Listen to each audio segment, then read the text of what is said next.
inches down, you know. And so, like you said, you know, I'll kind of echo that and say, definitely a feeling.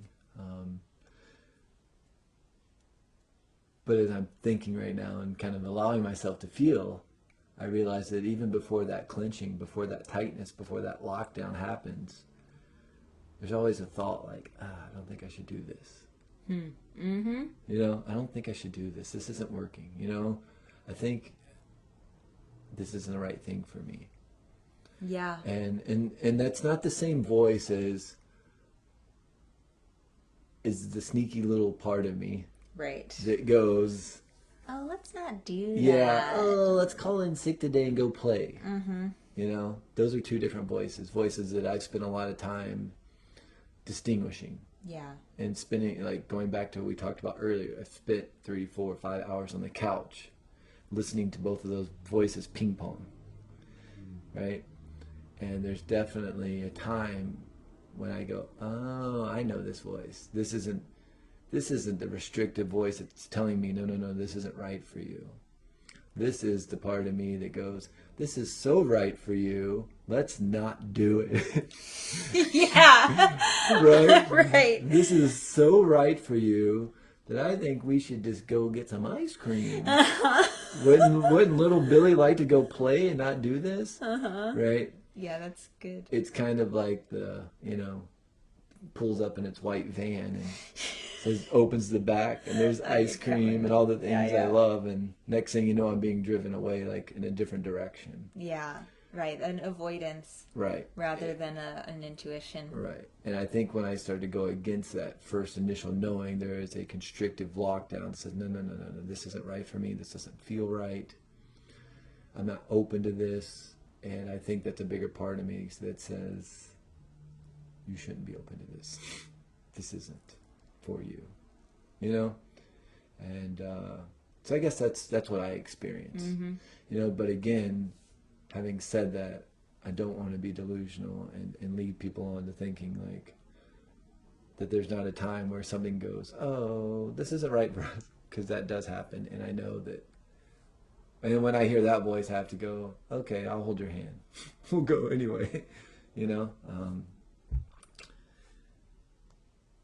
Yeah, it's being able to differentiate between like that self-sabotage versus that inner knowing.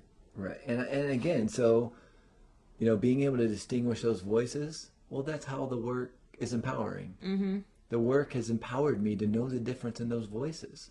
The work has empowered me enough to be able that my intuition says, hey, we need to drive a different way. I drive a different fucking way. You know, my intuition says, like, don't eat that. I don't eat it. You know? And it's taken a lot of work to get to a state of trusting myself. I mean, just 2 months ago, I was at the pool and I had a moment of like telling myself, I believe in you. And I'm 39 years old.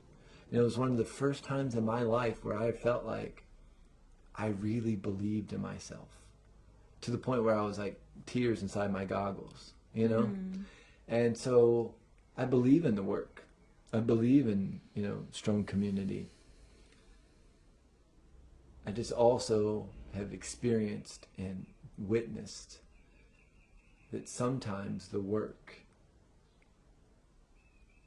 can backfire. And if we're not vigilant and if we're not aware and we're not taking the time to say, well, this person or this book or this video said this, what does that mean to me? Then it can get really slippery and dangerous really fast, you know? And so for me, I guess doing the work and allowing it to be something that empowers me is when I'm able to go, I like that concept, I'm going to apply it to my life. Mm-hmm. And it's going to become part of my practice. It's going to become part of my ritual. Mm-hmm. It's going to become a part of my awareness.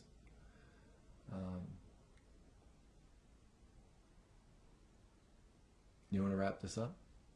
Mm-hmm. Anything you'd like to say in the end? Any last words? Mm-hmm. These will be your last and final words. Think about them. contemplate them. No. No, I think it's very lovely, everything that you said. And I guess I feel like it's constant evaluation of, and for me, again, it isn't about the work, it's the intention behind the work. And that's like, is that intention because I'm a bad person and I'm such a terrible person, I need all of I need all of this stuff, that's a place of judgment?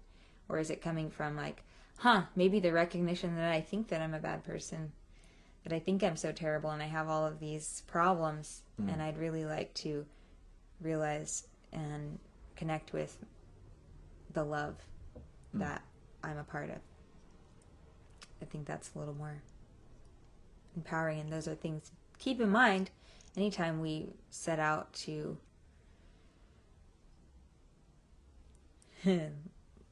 participate in life more with more awareness.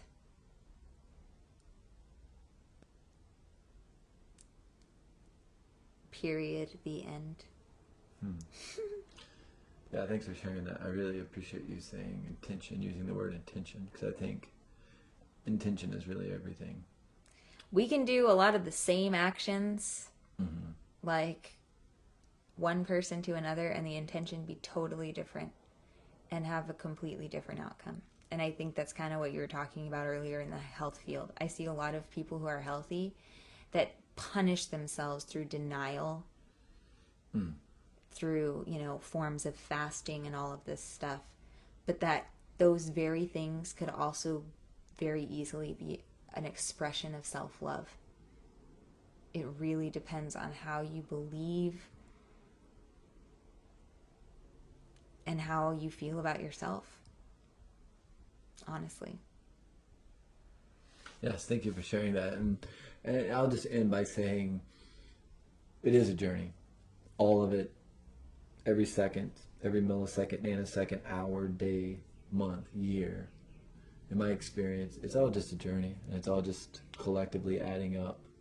And it's never done. You're never there. You're never healed. You're constantly healing. You're constantly learning. You're never learned. And the more I remind myself that... And paradoxically, you are. Right. Right. Yeah. You are learned and you are healed and you are whole. And so maybe it's just recalling all that. Mm-hmm. And I want to say thank you for listening. Thank you, Julie, too, for allowing me to be kind of the devil's advocate today and allowing that part of me that enjoys, gets pleasure out of being the adversary. Show How up. the tables have turned today. The tables did turn today. And hopefully, us taking on two different viewpoints allowed you to consider or ponder or get curious about more than one idea. Because sometimes I think we just agree with each other.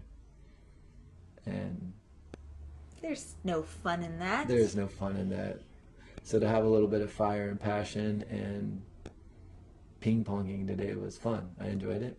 I learned something. And I hope all of you learned something too. And you can find us on iTunes, The Hawk and the Hummingbird. You can go to our website, hawkandthehummingbird.com or Spreaker.com, and just search Hawk and the Hummingbird.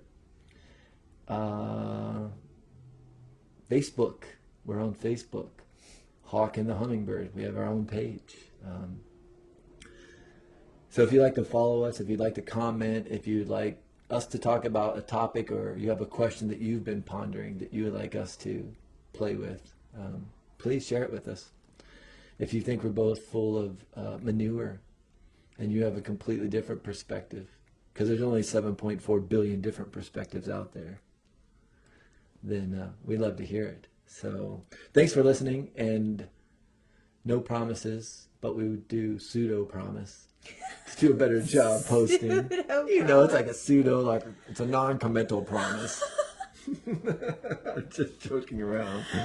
So thanks for listening, and we are out of here.